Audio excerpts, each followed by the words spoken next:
Hello wizards, how are you doing today? Today I'm going to share with you why we experience the dark night of the soul. What is the purpose of the dark night of the soul in our spiritual awakening journey? You see, the dark night of the soul is essentially two things. Number one is it's a death phase as it is also a rebirthing phase. Okay, both of it happen simultaneously in a very big way when one is going through the dark night of the soul. Some aspect of us, or a big aspect of us, is dying, and something is also coming on board. Something is also coming alive, basically, okay, which was not there before. And these two things happen, and while these two things are happening, the conflict between these two things, the letting go and the arrival, you see, letting go of the old, arrival of the new, the conflict of the two creates the dark night of the soul, right? And that is essentially what the dark night of the soul is. And why does it come? Because it's a very important phase. It is a very important phase of the spiritual awakening journey. If we are to grow into our higher version, if we are to evolve to higher stages of consciousness, we have to let go of the old version of us, the old operating system. And the more attachment, the more dependency we have with our old version, our identity, our ways of doing things, the harder it becomes, the darker it becomes during the dark night of the soul, because in the dark night of the soul, the universe is asking us to let go of the armor, let go of the old version, just let it go. But if we are too attached with the armor, we become scared, we become fearful, we become anxious because we feel the armor is us. We have been inside the armor for such a long time. It has protected us. It has become an identity for us. It feels like it is us, right? And that is why when the higher self, the higher guidance tells us that let it go, it feels, how can I let myself go? What will remain? You know?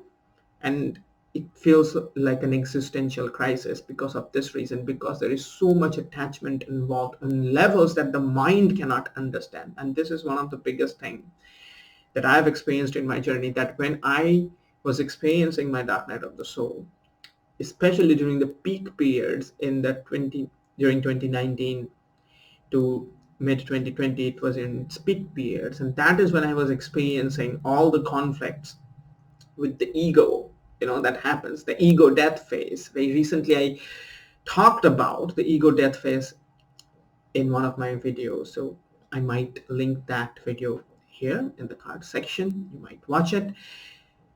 So I was experiencing the struggle with the ego. I was feeling that there is one aspect of me which is constantly at war with me, as if like I'm fighting with myself day in, day out. There is an inner war going on, and it's exhausting me. It was exhausting me energetically. It was crazy. And it was so hard to even recognize what was that I had to let go of, because what was to be let go of was so big that it almost encompassed everything about my identity. I'm like, this is me. This is how I operate in the world. One big aspect of it was control. My hero version, uh, if you don't know what the hero version is, I talk about the three stages of consciousness that you come out of your victim stage of consciousness, arrive at your hero stage, then you move to the wizard stage. These three stages, I talk about this in my YouTube channel. I made a video on it, might link it up here again, might watch it. I was coming out of my hero version, and my hero version was entirely about control. It wanted to have control over everything. Control was a big element of my life in my hero stage of consciousness. And the dark night of the soul represented letting go of control, diving into uncertainty, diving into what life really is. the uncertainty, diving into becoming open and vulnerable to life itself, and which I was not ready to. I was like, it means death. I mean, having no control, but that was the fundamental truth. You cannot have control. Okay. Control is an illusion. Control is one of the aspect of learning growth. It plays a part in the growth journey, the spiritual evolution growth journey, but control is not absolute, right? At least from the limited perspective of our being, the mind, body, spirit, separate being, control does not exist. It's a separate topic though, but for you, some of you might be able to relate that certain things we are so attached to it, when it comes into question, it feels like death. It feels like I don't know what is going to happen after that. And it's not even a conscious choice to let go. You cannot just tell somebody, let go of that. You're holding the hot stove and just let go of the hot stove and it will become easy. It become so fantastic after you let go of the hot stove. Your hands won't burn. It's so easy. Make that choice. It's not so easy to make that choice, especially when you and the hot stove, they feel like one thing. You feel the hot stove and you and the hand, they are just one thing. You cannot see the separation. Making the choice is not sometimes even easier. So there's a lot of things that we cannot actually do during the dark night of the soul. And that makes the suffering even more crazy. But why does it come? Why all of this craziness comes? The reason it comes because it wants to again find that inner source of us, which if we can connect, we will have the ability to detach from the things that are not relevant for us anymore. To let go of your armor, you have to become vulnerable. To become vulnerable, you have to connect with something inside you that is so fundamental, where you can reside and you can have the ability to let go of your armor. You see? And that opportunity is what the dark night of the soul brings to us. For me, again, the same thing happened. In the darkness of it all, what happened was I found my connection with my inner guidance, with my higher self, my intuitive guidance. That is where I found my source, and I connected with that, and in that connection I was able to let go of my old self.